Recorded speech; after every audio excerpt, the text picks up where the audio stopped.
जय हिंद, जय भारत मित्रों। मैं कन्हैया यादव, भारतीय सदस्य, राष्ट्रीय कार्यकारिणी, अखिल भारतीय परिवार पार्टी, आप लोगों के बीच में हूं क्योंकि आज देश का किसान, हमारा अन्नदाता आंदोलन कर रहा है और आंदोलन का कारण भारत सरकार द्वारा लागू की गई 3 कानून है।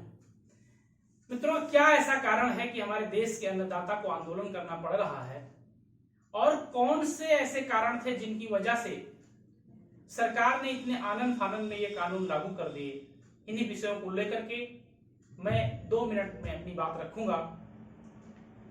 मित्रों, 18 नवंबर 2004 को राष्ट्रीय किसान आयोग का गठन किया गया और उसके अध्यक्ष हरित क्रांति के जनक डॉक्टर एम.एस. स्वामीनाथन जी थे। स्वामीनाथन जी ने बहुत ही अच्छा प्रयास करके 5 रिपोर्टें सौंपी भारत सरकार को 2006 में, और उन रिपोर्टों पर आज तक किसी भी सरकार ने कुछ भी करना उचित नहीं समझा।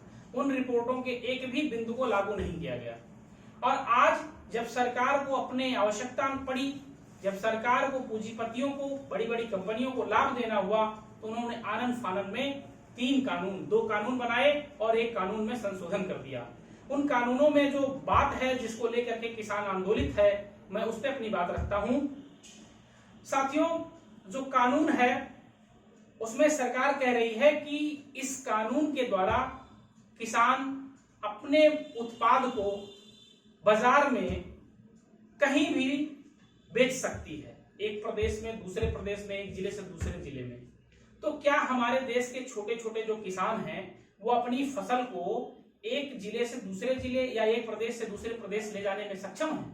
हमें ऐसा लगता है कि ऐसा संभव नहीं है। और दूसरी जो बड़ी बात, 2015 में शांता कुमार समिति की रिपोर्ट है, उस रिपोर्ट के अनुसार 94% किसान अपने उत्पादों को निजी हाथों और कंपनियों में बेचता है। केवल 6% किसान ही ऐसा है जो सरकार द्वारा घोषित न्यूनतम समर्थन मूल्य पर और सरकार की मंडियों में अपना सामान, अपना उत्पाद बेच पाता है। तब जब किसान अपना उत्पाद बेच ही नहीं पा रहा है, केवल 6% किसान ही बेच पा रहा है, तो ये कहना कि हम राष्ट्रीय लेवल पे, अंतरराष्ट्रीय लेवल पे किसान को अपने उत्पाद को बेचने का रास्ता खोल रहे हैं, हमें लगता है ये बेईमानी है। हम मांग करते हैं सरकार से कि किसान को किसी भी कीमत पर न्यूनतम समर्थन मूल्य मिलना चाहिए। वो आप खरीदें, सरकार खरीदे किसान के उत्पाद को, कोई कंपनी खरीदे या कोई बिचौलिया खरीदे, जो भी खरीदे, लेकिन एक ऐसा कानून या इन्हीं कानूनों में आप एक ऐसी व्यवस्था कीजिए कि जिससे सरकार को एक गारंटी दे किसानों को कि उसके किसी भी उत्पाद को उसके न्यूनतम समर्थन मूल्य से कम पे नहीं खरीदा जाएगा। और अगर देश में कोई न्यूनतम समर्थन मूल्य से कम पर किसान का उत्पाद खरीदता पाया जाता है तो उसके खिलाफ कठोर कार्यवाही की जाएगी, ये हमारी मांग है। और मैं आपको बताता चलूं कि इस देश में किसी भी वस्तु या सेवा का उत्पादक जो है, जो किसी वस्तु को बनाता है, वो उसका मूल्य स्वयं निर्धारित करता है। तो क्या किसान को अधिकार नहीं है कि वो अपने उत्पाद का मूल्य स्वयं निर्धारित कर सके? हमें लगता है, हम ऐसा मानते हैं कि किसान को भी अधिकार मिलना चाहिए।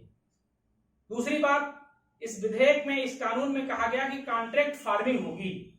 कॉन्ट्रैक्ट फार्मिंग आप करेंगे, किसान अपनी जो उसका जमीन है वो किसी को कॉन्ट्रैक्ट पे दे देगा, तो क्या किसान का घर परिवार, बच्चे कैसे चलेंगे, पलेंगे? हमें ये मांग करते हैं कि किसान की कोई भी भीम, कोई भी कॉन्ट्रैक्ट पे ले तो उसको कम से कम 20% उत्पाद का मालिकाना हक किसान को रहे, वो भी बिना शर्त।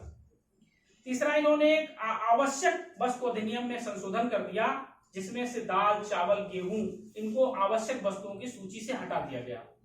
ये बहुत ही गलत कदम है सरकार का, हम इसका विरोध करते हैं और सरकार से मांग करते हैं कि अगर गेहूं, चावल, दाल आवश्यक वस्तु नहीं है तो आपकी नजर में आवश्यक वस्तु क्या है? हम किसान से सरकार से ये मांग करते हैं कि इसको तुरंत हटाया जाए, नहीं तो आवश्यक वस्तुओं की सूची से जब इनका नाम हट जाएगा या हट गया है तो फिर इनका स्टॉक लोग करेंगे, सस्ते मूल्य पे किसान से खरीदेंगे और फिर मनमाने मूल्य पे उसको बेचेंगे। तीसरी और अंतिम बात मैं आपको बताना चाहूंगा कि जब आप कह रहे हैं कि किसान अगर अपने उत्पाद को मंडी से बाहर बेचेगा तो उस पर टैक्स नहीं देना होगा, तो जाहिर सी बात है कि किसान उसको अपने उत्पाद को सरकारी मंडियों के बाहर बेचेगा।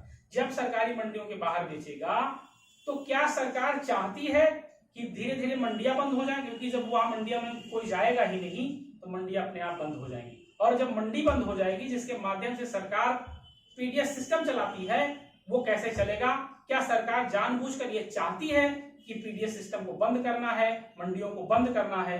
तो जो ये एक संभावनाएं हैं जिसपे लोग बात कर रहे हैं, किसान आंदोलन कर रहा है, सरकार को इस पे अपना नजरिया स्पष्ट करना चाहिए और इसके एक लिखित आश्वासन और जो वर्तमान कानून है उन्हीं में संशोधन करके किसानों की बातों को मानना चाहिए।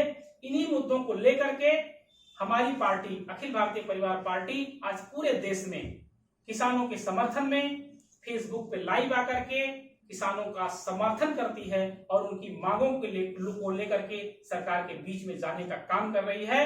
मैं सभी देशवासियों से अनुरोध करता हूं कि जैसे आप देव ऋण, ऋषि ऋण और पितृ ऋण से ऋण होने के लिए कार्य करते हैं, वैसे ही इस देश के अन्नदाता किसान के ऋण से भी, कृषक ऋण से भी मुक्ति के लिए इस आंदोलन में बढ़ चढ़कर हिस्सा लीजिए।